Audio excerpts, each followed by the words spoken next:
नमस्कार बच्चों, आज हम पढ़ेंगे रुचिरा भाग तृतीय का प्रथम पाठ है।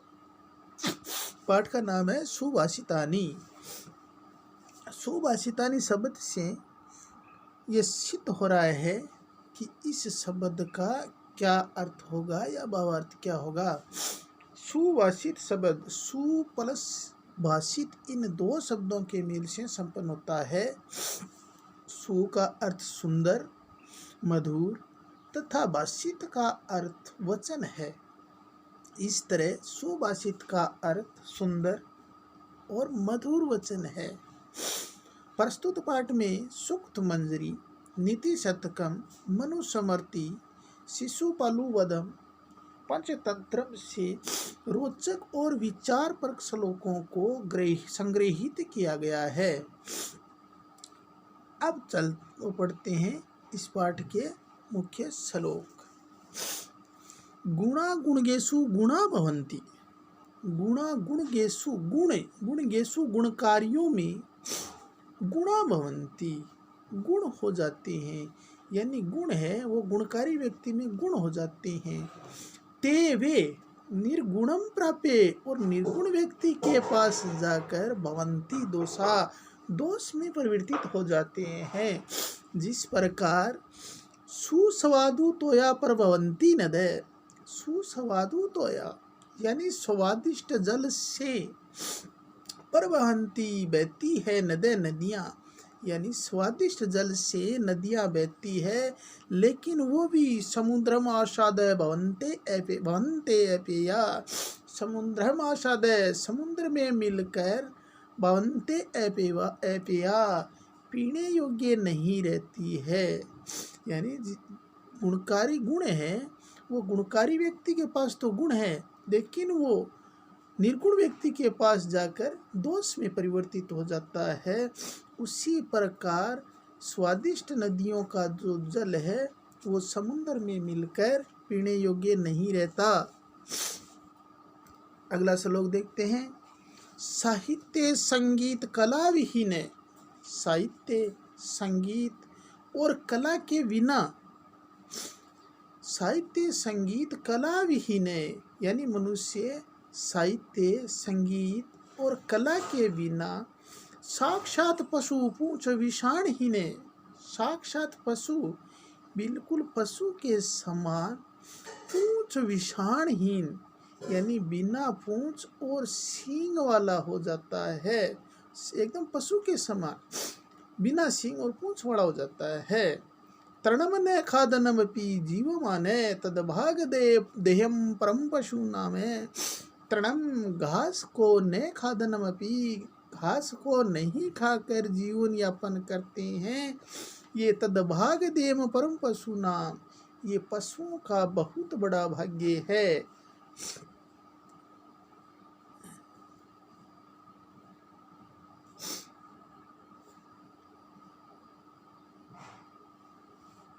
अब अगला श्लोक देखते हैं, 3 नंबर। लुब्धस्य नश्यति यस्य, यानी इसमें ऐसे व्यक्तियों की बताई गई है कि किस चीज से किसका नुकसान होता है। लुब्धस्य नश्यति यस्य, लुब्धस्य का मतलब होता है लोभी और नश्यति का मतलब होता है नाश। यानी लोभी व्यक्ति है उसका नाश, उसका क्या नष्ट हो जाता है, यश। जो व्यक्ति लोभी होता है उसका यश नष्ट हो जाता है। पिशुनस्य मैत्री, और पिशुनस्य का मतलब होता है चुगलखोर, और चुगलखोर है उसकी मित्रता नष्ट हो जाती है। नष्ट क्रिय से कुलम, नष्ट क्रिय से कुलम अर्थम परस्य धर्म है, कुलम अर्थ परस्य धर्म है।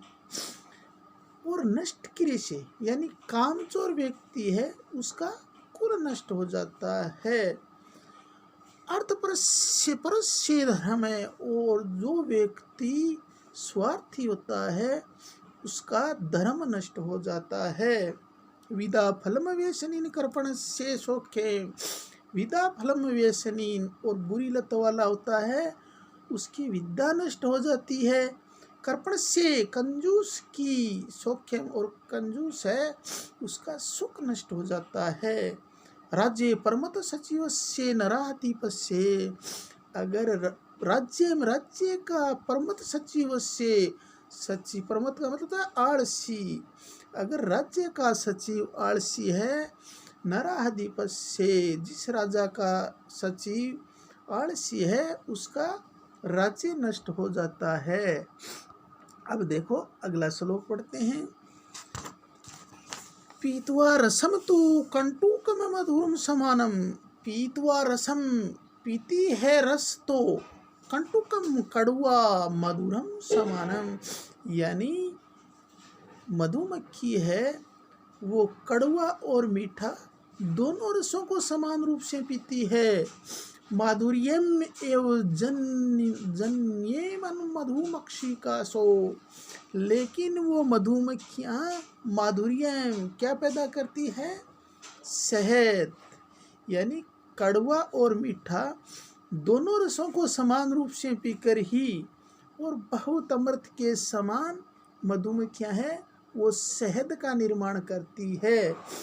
ठीक उसी ही प्रकार संतस्तः, उसी प्रकार सजन व्यक्ति भी सम सजन दुर्जना नाम श्रुत्वा वच, उसी प्रकार संत पुरुष है वो सजन और दुर्जन दोनों के वचनों को समान रूप से सुनते हैं।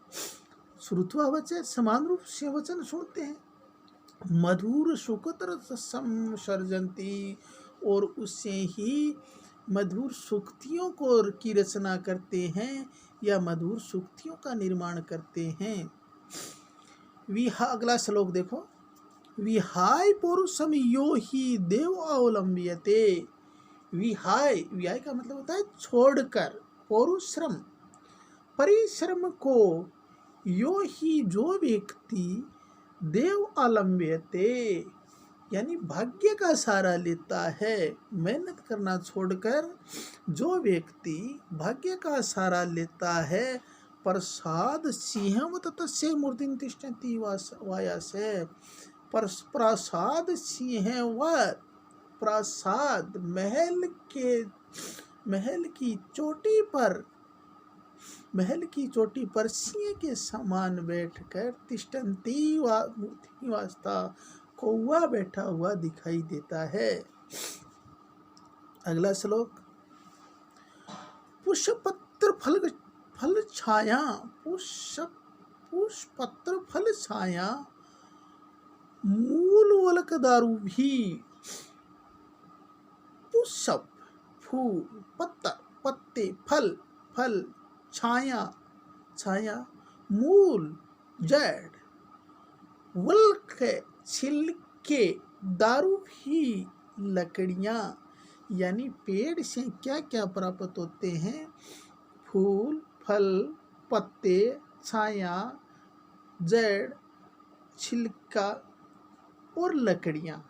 धन्य महिरुआ, यानी धन्य हो हे वृक्षो तुम्हें, ये शाम विमुखा यान्ति नर्थीन, इनसे तुमसे विमुख या निराश होकर हमें कुछ नहीं इनसे निराश होकर हमें कुछ नहीं मांगना चाहिए।